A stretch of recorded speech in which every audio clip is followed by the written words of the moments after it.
Que a paz do Senhor esteja sobre sua vida. Hoje, seguimos com nosso estudo do livro do profeta Jeremias, chegando ao capítulo 12.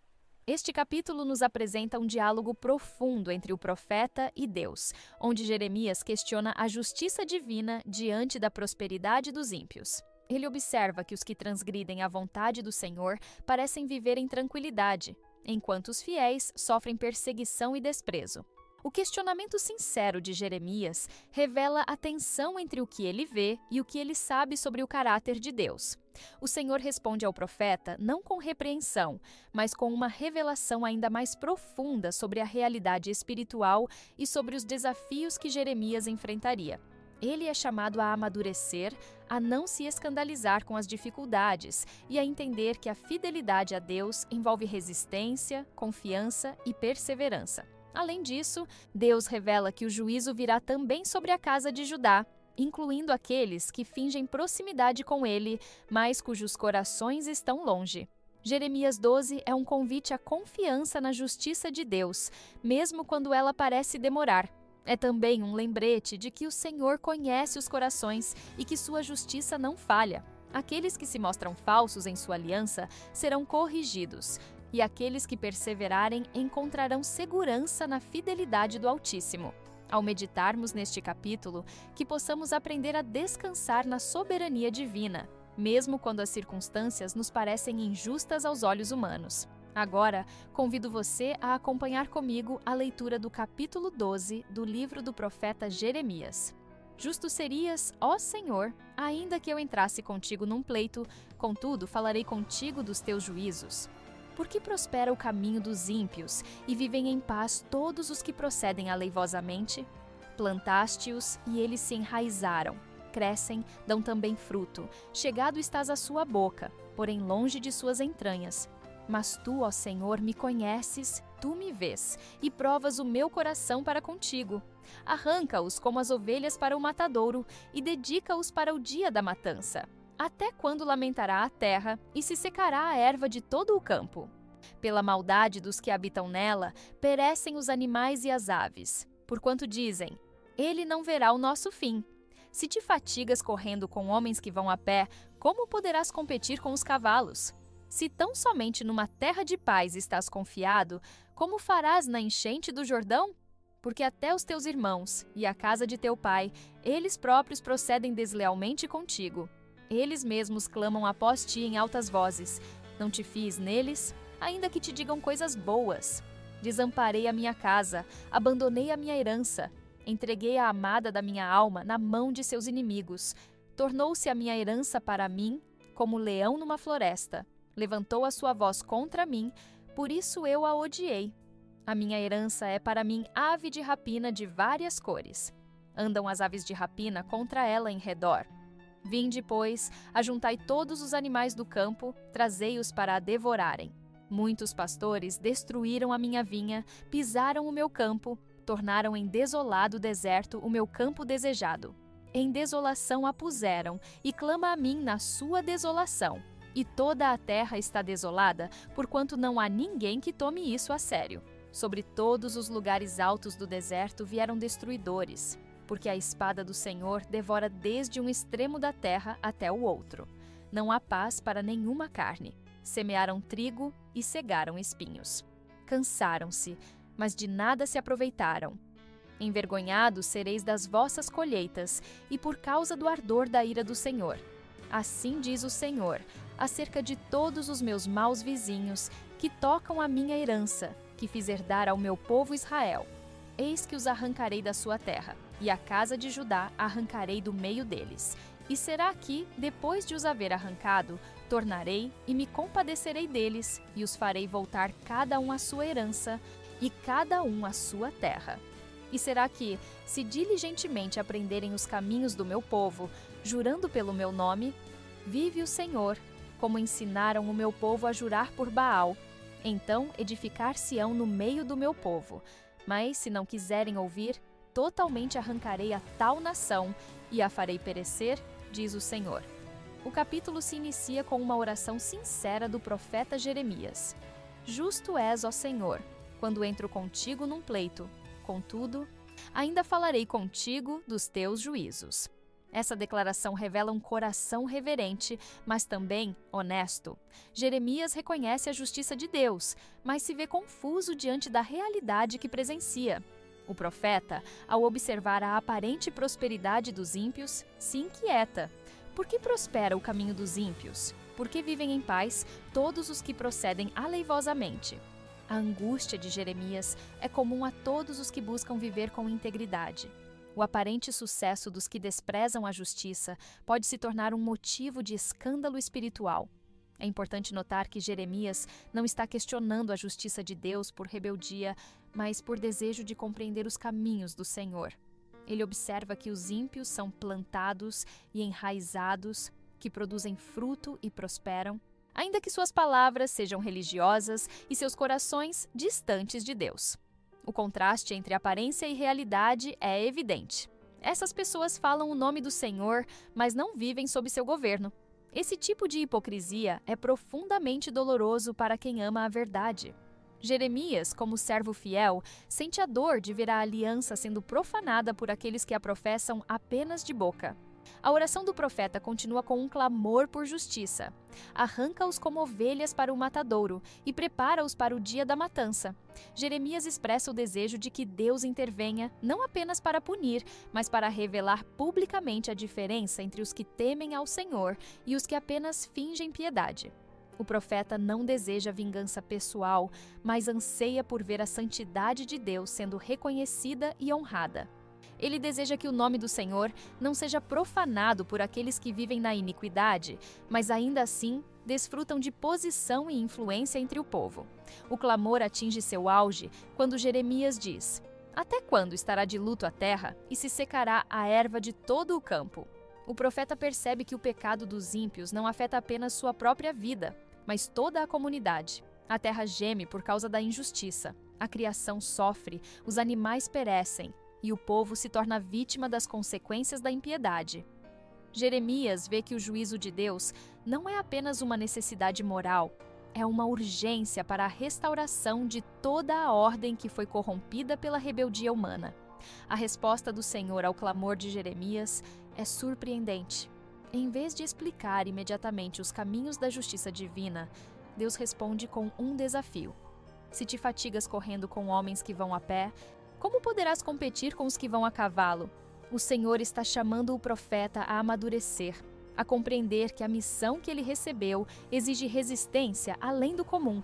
O sofrimento que ele enfrenta é real, mas ainda é apenas o começo. Jeremias terá de lidar com pressões ainda maiores. O chamado de Deus não o poupará da dor, mas o capacitará a suportá-la. Essa resposta pode parecer dura, mas é, na verdade, uma palavra de preparo. Deus não minimiza a aflição do profeta, mas o ensina que a caminhada com ele exige força espiritual contínua. A imagem dos que correm a pé e dos que vão a cavalo aponta para uma escalada de desafios.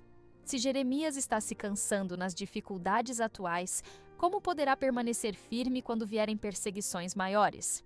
Essa lição vale também para todos os que servem ao Senhor. A fidelidade não é apenas necessária em tempos fáceis, mas ainda mais quando a oposição aumenta e a solidão se intensifica.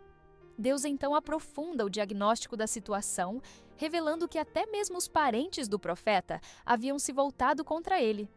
Pois até teus irmãos e a casa de teu pai, eles próprios se hão de haver perfidamente contigo. A traição não virá apenas dos desconhecidos, mas daqueles mais próximos. E isso já se cumpria na vida de Jeremias. A dor da rejeição é ainda mais aguda quando vem de dentro da própria casa. O ministério profético é marcado por rupturas dolorosas.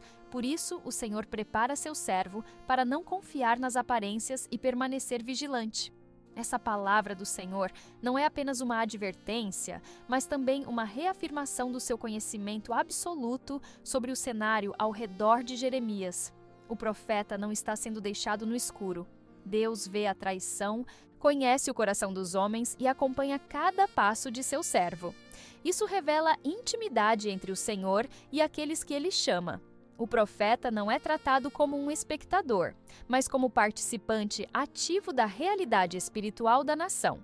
Deus compartilha com ele o peso do julgamento, a dor da rejeição e a fidelidade necessária para cumprir sua missão.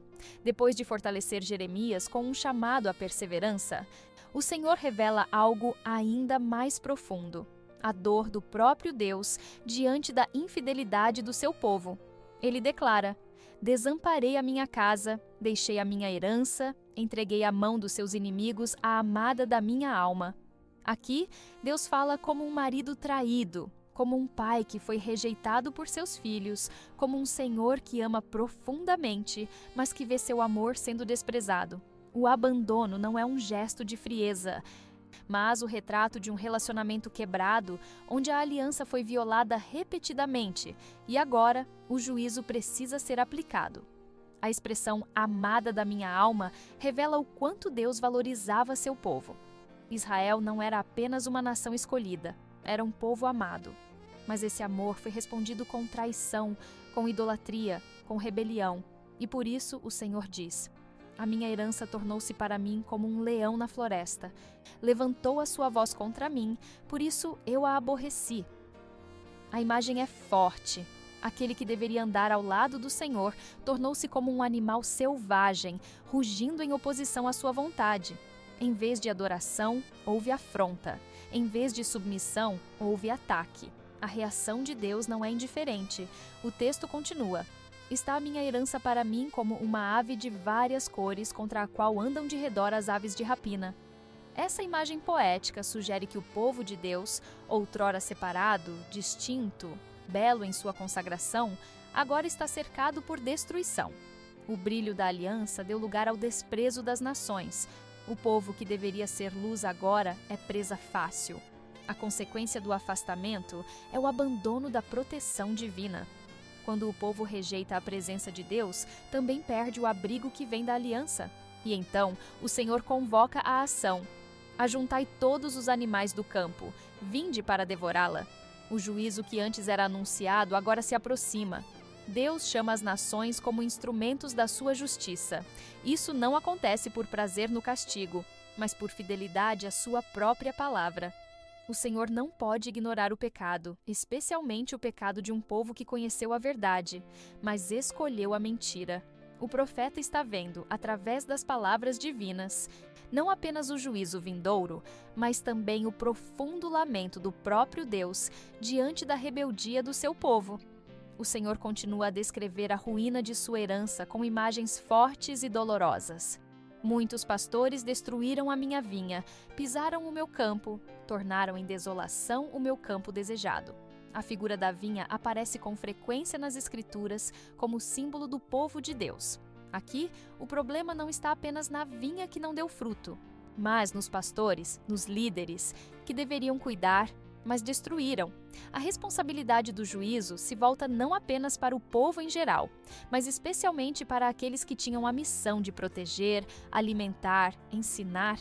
Os líderes espirituais falharam, usaram o campo de Deus para seus próprios interesses e o resultado foi desolação. O texto continua: em assolação fizeram-no vir a desolação. Está de luto perante mim, estando desolada toda a terra. O lamento não é mais apenas de Jeremias, mas da própria terra. A criação sente os efeitos do pecado.